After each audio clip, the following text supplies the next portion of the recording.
اعوذ باللہ من الشیطان الرجیم بسم اللہ الرحمن الرحیم اللہم صلی علی محمد و علی آل محمد۔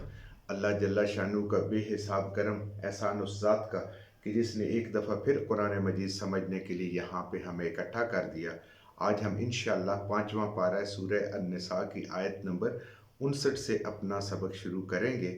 سورہ نساء آیت نمبر 59۔ اعوذ باللہ من الشیطان الرجیم بسم اللہ الرحمن الرحیم یا ایہا الذین آمنوا اطیعوا اللہ و اطیعوا الرسول و اولی الامر منکم فإن تنازعتم فی شیء فردوہ الی اللہ والرسول ان کنتم تؤمنون باللہ والیوم الآخر ذالک خیر و احسن تأویلا۔ پچھلی آیت میں بھی ہم نے پڑھا تھا اللہ تعالیٰ ایک اسلامی معاشرے کی خد و خال کیسے بیان فرما رہے ہیں کہ اللہ نے فرمایا تھا کہ اللہ آپ کو حکم دیتا ہے کہ امانتیں ان کے حقداروں کے پاس پہنچا دو۔ یعنی جو اللہ تعالیٰ نے آپ کو علم و فضل عطا کیا ہے، جو اللہ نے نعمتیں عطا کی ہیں، وہ ان محروم لوگوں تک پہنچاؤ جن کا حق ہے۔ دوسری بات یہ تھی کہ اقتدار اور حکومت ایسے لوگوں کے پاس ہو جو اہل لوگ ہوں، اس کے حقدار ہوں، یہ ان کے حوالے کرو۔ اور جب بھی فیصلے کی بات آئے تو عین انصاف کے مطابق فیصلے کرو سب لوگوں کے ساتھ، بین الناس، لوگوں میں۔ اس میں ایمان والوں کی بات نہیں ہے اور نہ ایمان والوں کی بات نہیں ہے، یہودیوں کی بات نہیں ہے۔ جو انصاف ہے اس کے مطابق فیصلہ کریں، خواہ وہ اپنے خلاف جاتا ہو یا اپنے کسی عزیز رشتہ دار کسی کے خلاف جاتا ہو۔ اور اللہ تمہیں بہت اچھی نصیحتیں کرتا ہے۔ ان خطوط پر جب معاشرہ استوار ہوتا ہے تو وہ اسلام کے مطابق ہوتا ہے اور لوگ خوشحالی کی زندگی گزارتے ہیں۔ اب آگے اللہ تعالیٰ اسلامی معاشرے کے اور قوانین سمجھا رہے ہیں۔ یا ایھا الذین آمنوا، اے وہ لوگوں جو ایمان لائے ہو، کیونکہ جو ایمان لائے ہیں وہی قرآن کو مانیں گے، اللہ کے حکموں کو مانیں گے، نبی کریم صلی اللہ علیہ وآلہ وسلم کے پیارے پیارے حکموں کو مانیں گے۔ یا ایھا الذین آمنوا، اے لوگوں جو ایمان لائے ہو، اطیعوا اللہ، سب سے پہلی بات، پکی بات، بنیاد، اللہ کی اطاعت، کامل مکمل ہر بات میں اللہ کے حکم کا ماننا، یہ ایمان والوں کی نشانی ہے اور یہی ایمان والے ہیں۔ اور یہ حکم اللہ تعالیٰ کی اطاعت مطلق ہے۔ کوئی بات سمجھ آتی ہے، وقتی طور پہ نفع لگتا ہے، نقصان لگتا ہے، پریشانی لگتی ہے، بس اللہ کا حکم ماننا ہے، یہ بنیاد ہے ایمان کی۔ اس کے بعد کیا ہے؟ وَأَطِيعُوا الرَّسُولَ، اور رسول صلی اللہ علیہ وآلہ وسلم کی بھی اطاعت بالکل ایسے ہی کرنی ہے، کامل اور مکمل، ہر حال میں پرفیکٹ، اس میں کوئی لیمیٹیشنز نہیں ہے۔ اللہ کی اطاعت میں اور اللہ کے نبی صلی اللہ علیہ وآلہ وسلم کی اطاعت میں کوئی لیمیٹیشن نہیں ہے۔ جو وہ کہیں، جیسا حکم دیں، اس کے اوپر عمل کرنا ہے اور ساری زندگی کرنا ہے۔ جب سے کلمہ پڑھا ہے، جب سے ایمان لائے ہیں، اگر ماں کی گود سے ملا الحمدللہ، اس وقت سے لے کر مرتے دم تک، آخری سانس تک، اطیعوا اللہ و اطیعوا الرسول، کامل اور مکمل، کوئی اس پہ کنڈیشن نہیں ہے، انکنڈیشنل یہ ماننی ہے۔ یہ ہے بنیاد ایمان والوں کی۔ وَأُولِي الْأَمْرِ مِنْكُمْ، وَأُولِي الْأَمْرِ، اور اولی الامر کہتے ہیں امر جو حکم دیتا ہو، جو حکم دے سکتا ہو، جو صاحب اختیار ہے، جس کے بارے میں عام طور پہ ہم سمجھتے ہیں کہ یہ جو کسی بھی ملک کا حاکم ہوتا ہے، بادشاہ ہوتا ہے، وزیر اعظم ہوتا ہے یا صدر ہوتا ہے، جو صاحب اختیار ہوتا ہے، منکم، تم میں سے، یہاں یہ بھی ایک پابندی لگ رہی ہے کہ وہ ایمان والوں میں سے ہو، مسلمانوں میں سے ہو۔ اگر کوئی بھی مسلمان ریاست یا مسلمان گروہ کسی غیر مسلم کو اپنا حاکم مقرر کرتے ہیں تو اللہ کے اس حکم کی صریح خلاف ورزی ہے۔ اللہ فرما رہے ہیں وہ اولی الامر منکم، اور ایسا بادشاہ، ایسے حاکم جو تم میں سے ہو۔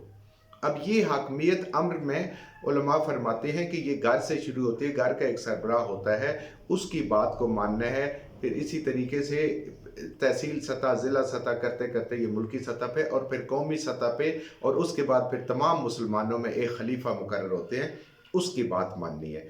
یہاں سمجھنے کا جو نقطہ ہے، دیکھیں اس میں اللہ تعالیٰ فرما رہے ہیں یا ایھا الذین آمنوا اطیعوا اللہ و اطیعوا الرسول، اللہ اور رسول کی غیر مشروط طور پر مکمل اطاعت ساری زندگی کے لیے، وَأُولِي الْأَمْرِ مِنْکُمْ، اور اس حاکم کی، اس صاحب اختیار کی جو تم میں سے ہو، مسلمانوں میں سے ہو، اس کے ساتھ اطیع نہیں ہے۔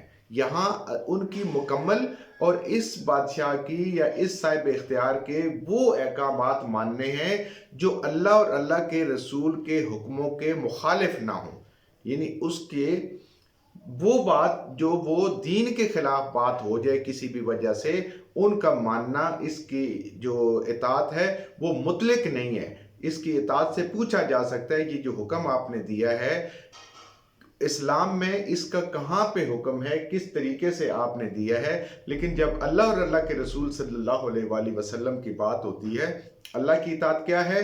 قرآن پاک کے احکامات پہ عمل کرنا، قرآن کو ماننا، اس پہ چلنا۔ رسول صلی اللہ علیہ وآلہ وسلم کی اطاعت کیا ہے؟ جب آپ موجود تھے تو آپ کی ذات کی بھی اطاعت اور آپ کی سنتوں کی بھی۔ آج ہمارے پاس آپ صلی اللہ علیہ وآلہ وسلم کی ساری سنتیں بالکل محفوظ حالت میں موجود ہیں، یہ ہے۔ لیکن جو حاکم وقت ہے اس کی وہ باتیں جو دین کے خلاف نہیں ہوں گے، جو نبی کریم صلی اللہ علیہ وسلم اور اللہ کے حکموں کے خلاف نہیں ہوگی، اس پہ اس کی ماننی ہے۔ لیکن جب وہ دین کے خلاف کوئی بات کرے، جیسے سود کو جائز قرار دے، یہ نہیں ماننی۔ کیوں؟ سود اللہ اور اللہ کے رسول صلی اللہ علیہ وسلم کے خلاف جنگ ہے۔ اور اس طرح کے کوئی بے حیائی کے کام، کوئی غلط کام، کوئی غلط قانون پاس ہو جاتے ہیں جیسے دنیا میں، ان کو نہیں ماننا۔ فَإِن تَنَازَعْتُمْ فِي شَيْءٍ، اگر تمہارا تنازع ہو جائے، اب اس الامر کے ساتھ یا کسی بھی جگہ مسلمانوں کے دو گروہوں کا، دو مسلمانوں کا آپس میں کوئی جھگڑا ہو جائے، کسی بات پہ اختلاف ہو جائے، فی شیء، کسی بھی بات میں، تو کیسے اس کو حل کرنا ہے؟ فَرُدُّوهُ إِلَى اللَّهِ وَرَسُولِهِ، تو اس بات کو لوٹانا ہے۔ رد کرنا ہوتا ہے واپس کرنا چیز کو، تو اس اپنے جھگڑے کو لوٹانا ہے اللہ اور اللہ کے رسول صلی اللہ علیہ وآلہ وسلم کی طرف، یعنی اللہ سے مراد کہ اس کا حل ڈھونڈنا ہے قرآن سے اندر، اور اگر قرآن کے اندر نہیں مل رہا کوئی ایسا مسئلہ ہے تو پھر اس کا حل ڈھونڈنا ہے نبی کریم صلی اللہ علیہ وآلہ وسلم کی سنتوں کے اندر سے۔ جب آپ موجود تھے پھر تو آپ خود فیصلہ فرما دیتے تھے، آج آپ نہیں ہیں، مگر آپ کی ایک ایک سنت جو ہے محفوظ ہے۔ کوئی بندہ کہہ نہیں سکتا کہ آپ صلی اللہ علیہ وآلہ وسلم کی کوئی بات بھی ایسی ہے جو چھپی ہوئی رہ گئی ہو، سب ہمارے پاس موجود ہیں۔ تو اپنے مسئلے کا حل قرآن سے ڈھونڈنا ہے، اپنے اختلاف کا حل قرآن سے ڈھونڈنا ہے، اپنے اختلاف کا حل نبی کریم صلی اللہ علیہ وآلہ وسلم کی تعلیم سے ڈھونڈنا ہے۔ آج ہمارے زیادہ دین میں اختلاف اس لیے ہو گئے کہ ہم ان کا حل قرآن سے ڈھونڈنے کے بجائے، نبی کریم صلی اللہ علیہ وآلہ وسلم کی سنتوں سے ڈھونڈنے کے بجائے، ہم اس کا حل اپنی مرضی اور اپنی خواہش اور اس پہ ڈھونڈتے ہیں۔ جو زیادہ بول لیتا ہے، جو اچھا بول لیتا ہے، وہ اس کی بات جو ہے وہ مانی جاتی ہے اور دوسرا پیچھے رہ جاتا ہے۔ اللہ فرما رہے جب اس کا حل قرآن سے اور سنت سے ہمیں مل جائے گا تو پوری امت کے اجماع ہو جائے گا، اور یہ سارے اختلافات جتنے امت میں پیدا ہو جاتے ہیں وہ ختم ہو جائیں گے۔ اس کو لوٹانا ہے۔ ان کنتم تؤمنون، اگر تم ایمان والے ہو۔ دیکھیں بات بھی شروع ایمان والوں سے، پھر کہا جا رہا ہے کہ اگر تم ہو ایمان والے، تمہارے دلوں میں ایمان پکا ہے، اللہ کی توحید، نبی کریم صلی اللہ علیہ وسلم کی رسالت، قرآن کی عظمت ساری موجود ہے، تو پھر تم اپنے معاملات کو کہیں پہ بھی کوئی مسئلہ ہو تو اس کو قرآن اور سنت سے ڈھونڈیں گے۔ ان کنتم تؤمنون باللہ والیوم الآخر، اگر تمہارا ایمان مضبوط ہے اپنے اللہ پر، کیونکہ نبی کریم صلی اللہ علیہ وسلم نے بھی وہی حکم دیے جو اللہ نے حکم دیے ہیں، وہ یوم الآخر، اور آخرت پہ بھی پکا یقین ہے کہ اگر کوئی بندہ سمجھتا ہے اپنے آپ کو غلط اور جان بوجھ کے وہ اپنی دھونس دھاندلی سے یا اپنی طاقت سے یا اپنے اثر و رسوخ سے بات کو منوا رہا ہے یا لوگوں کو گمراہ کر رہا ہے مختلف ہیلوں بہانوں سے، تو اس کو یہ سوچنا چاہیے کہ قیامت آنی ہے اور قیامت والے دن رب کے سامنے پیش ہونا ہے۔ یہ معاملہ بھی وہاں پہ اٹھے گا اور وہاں پہ پھر حق اور سچ کا یہ فتح ہوگی، اور جو بھی اس میں بیچ میں کوئی غلط بات کر رہا ہوگا یا جس نے اپنی مرضی یا اپنی منشا اور اپنی خواہشات کو شامل کیا ہوگا اس حکموں میں، اور لوگوں کو نہیں پتہ ہوگا، لوگوں کی معصومیت سے ناجائز فائدہ اٹھایا ہوگا، تو قیامت والے دن وہ جواب دینا پڑے گا۔ ذالک خیرن، یہ تمہارے لیے بہترین ہے۔ اللہ اور اللہ کے رسول صلی اللہ علیہ وسلم کی تعلیمات سے اپنے مسائل کو، اپنے اختلافات کو ڈھونڈنا، یہ تمہارے لیے بہترین ہے۔ وَأَحْسَنُ تَأْوِيلًا، اور یہ بہت ہی بہترین بات ہے، بہت ہی اچھی بات ہے انجام کار کے حساب سے۔ یہاں پہ بھی سکون، یہاں پہ بھی معاشرے میں امن، اور آخرت میں بھی رب کے ہاں سرخروئی، یہ بہترین ہے انجام کار۔ یعنی جزا کے حساب سے جب دنیا میں اختلافات کا بہترین فیصلہ کیا جاتا ہے قرآن اور سنت کے مطابق، تو آخرت میں بھی بہترین جزا ملتی ہے اور دنیا کے اندر بھی بہترین جزا ملتی ہے۔ الم تر الی الذین، کیا نہیں دیکھا، کیا نہیں غور فرمایا آپ نے، الی الذین، ان لوگوں کی طرف، یزعمون، دعویٰ کرتے ہیں، ان کا دعویٰ ہے، ان کا زوم ہے، انہم، یہ کہ وہ آمنو، ایمان والے ہیں۔ اے نبی کریم صلی اللہ علیہ وسلم، اے مسلمانوں، تو کیا تم نے ان لوگوں کی طرف غور نہیں کی ہے، توجہ نہیں کی ہے کہ جن کا یہ دعویٰ ہے کہ وہ ایمان والے ہیں؟ سارے دعویٰ تو کرتے ہیں، لیکن یہاں ایک مخصوص گروہ کی بات ہو رہی ہے۔ بما انزل الیک، کہ وہ ایمان لائے ہیں جو نبی کریم صلی اللہ علیہ وسلم آپ کی طرف نازل ہوا، یعنی کہ قرآن پر اور آپ کی رسالت پر۔ وما انزل من قبلک، اور وہ اس پہ بھی ایمان لائے جو آپ سے پہلے کتابیں نازل ہوئی ہیں۔ یہ ایمان کی نشانی ہے نا، کہ قرآن پہ بھی ایمان لانا ہے، اور اللہ کی پہلی کتابیں جتنی بھی آئی ہیں ان پہ بھی ایمان لانا ہے کہ وہ اللہ کی طرف سے ہیں۔ یریدون، ارادہ کرتے ہیں، ان یتحاکموا، کہ وہ حکم لے لیں، اپنے مقدمات لے جائیں، الی الطاغوت، سرکشوں کی طرف۔ طاغوت ہے طغیانی سے، یعنی وہ اللہ اور اللہ کے رسول صلی اللہ علیہ وآلہ وسلم کے جو مخالف لوگ ہیں، وہ اپنے فیصلے ان سے کروائیں، اپنے مقدمات ان کے پاس لے جائیں۔ پچھلی آیت میں جیسے اللہ نے کہا تھا کہ اپنے تنازعات، مقدمات کو اللہ کی طرف اور اللہ کے نبی صلی اللہ علیہ وآلہ وسلم کے پاس لے کے جانا ہے، اور قرآن کے مطابق اور سنت کے مطابق ان کو حل کرنا ہے۔ لیکن کچھ لوگ ایسے ہیں کہ جو دعویٰ تو ایمان کا کرتے ہیں، اور وہ قرآن پہ بھی کہتے ہیں کہ یہ اللہ کی کتاب ہے، اور پہلے بھی اللہ نے کتابیں نازل کی ہیں، لیکن جب ان کا کوئی جھگڑا ہوتا ہے تو اس کو وہ لے کے جاتے ہیں طاغوت کی طرف، جو نبی کریم صلی اللہ علیہ وسلم کے فرمان ہیں، جو نافرمان ہیں، اور جو اللہ کے نافرمان ہیں، ان کے پاس لے کے جاتے ہیں۔ یہ منافق لوگ ہوتے ہیں، کیونکہ ان کو جہاں پہ فائدہ نظر آتا ہے یہ وہیں پہ جاتے ہیں کہ مرضی کے فیصلے کروا لیں گے۔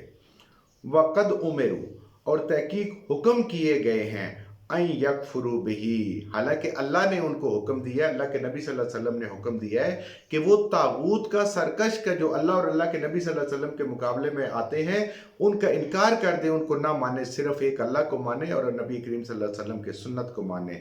وَيُرِيدُ الشَّيْطَانُ، اور ارادہ کرتا ہے شیطان، ان یضلہم ضلالا بعیدا، یہ شیطان کے بہکاوے میں آ گئے ہیں، اور شیطان یضلہم، گمراہ کرتا ہے ان کو، ضلالا بعیدا، اور گمراہی میں بہت دور لے جاتا ہے، دین سے دور لے جاتا ہے، اللہ سے دور لے جاتا ہے، اللہ کے نبی صلی اللہ علیہ وآلہ وسلم سے اتنا دور لے جاتا ہے کہ پھر ان کے اندر ایمان اتنا کمزور ہو جاتا ہے کہ جیسے نہ ہونے کے برابر۔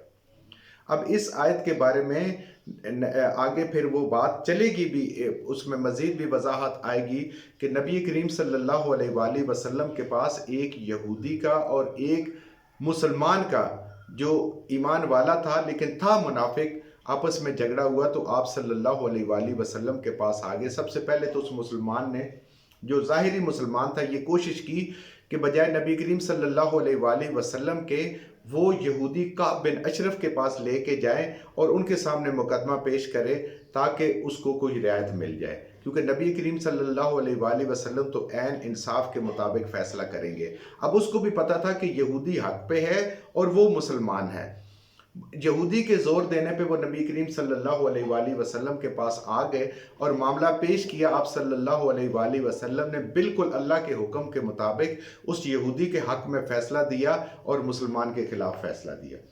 اب مسلمان مزید تسلی کے لیے یا رعایت کرنے کے لیے کہ میں مسلمان ہوں، میرے ساتھ رعایت کی جائے، یہودی کو کہتا ہے کہ چلیں حضرت عمر رضی اللہ تعالیٰ عنہ کے پاس جاتے ہیں اور مزید اس فیصلے کی وضاحت کرواتے ہیں۔ وہ ان کو لے کے گیا۔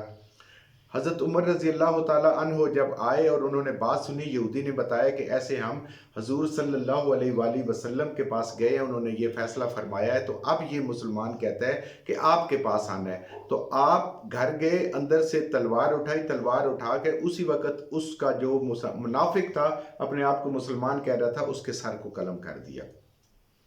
حضرت عمر رضی اللہ تعالیٰ عنہ نے فرمایا کہ جو نبی کریم صلی اللہ علیہ وآلہ وسلم کے فیصلے کو تسلیم نہیں کرتا، میرا اس کے لیے یہ فیصلہ ہے۔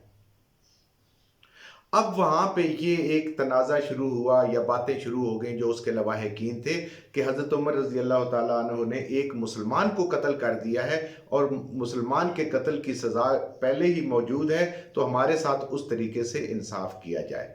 اب آگے اللہ تعالیٰ کی ذات انہی کی اس پوری بات کی وضاحت کر کے حضرت عمر رضی اللہ تعالیٰ عنہ کو اس معاملے میں بری الذمہ قرار دیتے ہیں۔ اتنی بڑی بات ہے کہ نبی کریم صلی اللہ علیہ وآلہ وسلم کی مبارک سنت ہونے کے باوجود، فیصلے ہوئے کے باوجود، ساری چیز سمجھنے کے باوجود، یا قرآن کے اندر بھی موجود ہے، اور انسان پھر طاغوت کے پیچھے جائے، تو ایسے لوگوں کے ایمان کا یہی حال ہے۔ جو کچھ ہم نے صحیح صحیح پڑھا، اللہ ہمارے ذہنوں میں دلوں میں بٹھا دے، جہاں جہاں پڑھتے بولتے ہم سے غلطی ہوگا اللہ میں معاف فرما دے، اور ان غلط باتوں کو ہمارے ذہنوں سے دلوں سے اللہ کی ذات نکال دے۔